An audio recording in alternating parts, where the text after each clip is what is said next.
A common source of confusion for students trying to understand rhythm or learning to read music or trying to understand time signatures is, what does the top number mean and what does the bottom number mean on the time signature? So let me condense it for you. The top number means how many beats there are in a measure. And the bottom number means what kind of note value gets the beat. So the top number tells you how many of the bottom number type notes there are in a measure. With that said, the top number can be anything. It can be any wacky number that a composer decides to use.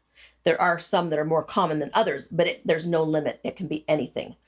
The bottom number can only be numbers that represent types of note values.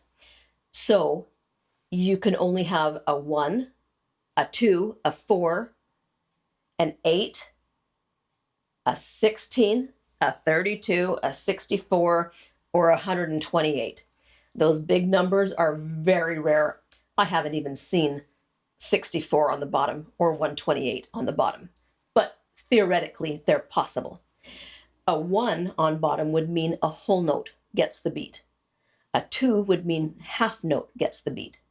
We can't have 3 because there's no such thing as a third note.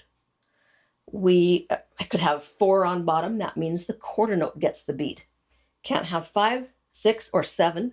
We can have 8 on bottom. That means an eighth note gets the beat. No 9, 10, 11, 12, 13, or 14, or 15. We can have a 16 on bottom, means the 16th note gets the beat. And that's also fairly common.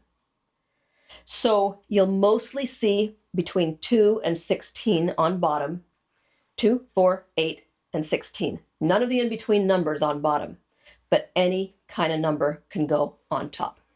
I hope this helps some of you who are trying to wrap your minds around time signatures. Good luck.